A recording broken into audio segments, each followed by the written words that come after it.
Hi YouTube. Hey people, what's doing? Hey guys, what's up? Hey guys, how's it going? Hey guys, what's up? What's up, YouTube? Hey guys, what's up? Hey guys, it's Bailey. Hey guys, it's Bailey. So, I'm back to my Monday, Friday videos. I'm gonna try to keep up with it, even though the semester's getting really ridiculous. It's just barely started, and I'm losing my mind. But yeah, if you didn't see my single video from last week, I reached 1 year on testosterone, and it's really cray-cray. Actually, the only thing that's really cray-cray is the fact that I just said the word cray-cray, and I feel very dirty and very ashamed.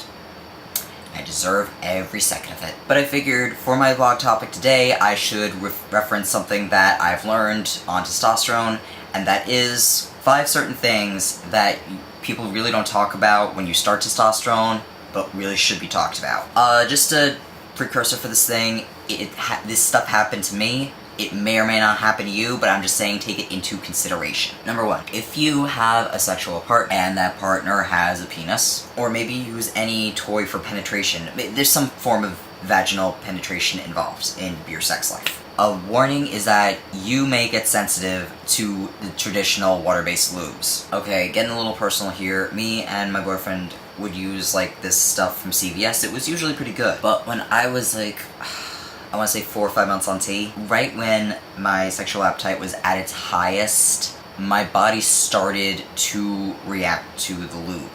What I mean by that is, every time I used a lube of any sort that usually worked, I would get a horrible burning sensation down there. And for a while I thought, okay, maybe this is just a thing that it'll pass. But no, it actually has happened to many different female to males who go on testosterone. And that being said, it can be very hard to get a lubricant that's good. Now, I actually heard a couple of names thrown around for a lube that usually works. I can't attest to anything yet, just putting it out there, without going into too much detail. However, I did get a brand that people seem to recommend. It's called Good Clean Love. Here's what it is. You could find it at like Target or Walgreens or something. I don't know, I found it at Target. So the burning with the lube, you know, your typical water-based lube is completely normal. Just you're gonna have to do a trial and error to find out what's right for you. And I know that can be irritating and expensive, but number 2, I hated this. There will be a time where you will have a horrible odor.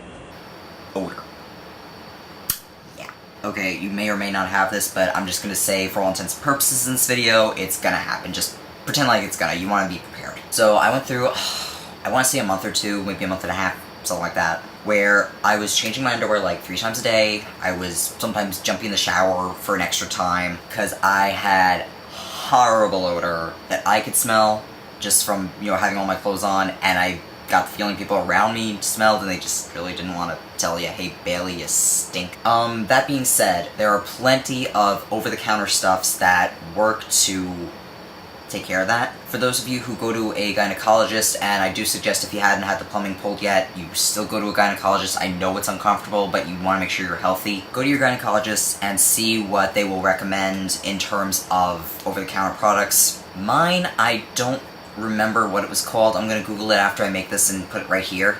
That's the name of it. But what it was is like this plastic applicator thing, and it was like, it's like it had a plunger and it was like squished at the end, and you put like this giant ass pill on it, shove it in, push plunger, and the pill dissolves and takes care of the odor. But that luckily passed, and my body seems to adapt a little more to the hormones, so there's really no smell unless I don't shower, which I do, I promise. Number 3 is a very, very important one. Testosterone is not a cure-all for depression. Before I got on testosterone, before I even knew I was transgender, I went through depression for most of my teen years. Once I started T, like a month and a half, 2 months in, I started feeling like, wow, what was depression? Was that even a thing that happened to me? Like, I can't even picture that shit. As my body began to adjust to the start dose, which was 0.5 milliliters every other week, I started to feel the depression come back and the anxiety really kick into high gear again, which made the depression even worse. And I was honestly afraid to tell anyone because, oh my god, I'm doing so well, people are going to think, wow, you relapsed, wow, that's terrible, and I didn't really want that whole thing going on. So bottom line, I had to learn that my hormones are raging. Depression is something I'm going to have pretty much the rest of my life, and unfortunate as that is, my hormones do keep me in check when it's in a good balance, but testosterone is not a cure-all for depression. Not for any mental illness, actually. Just I don't know, words. Okay, number 4, another thing I really hated. For me, my period stopped pretty much immediately. However, once my body got adjusted to the start dose, it was like 9 months in or whatever, I had another period. And I was devastated. And I talked to my doctor, and it turns out saying the menstrual cycle stopped is a misnomer. Your menstrual cycle is going to keep going, it's just not going to bleed. If your levels drop at all like mine did, like I thought that if you stopped T completely, that's when your periods would come back. But no, if your levels drop below a certain point, it comes back.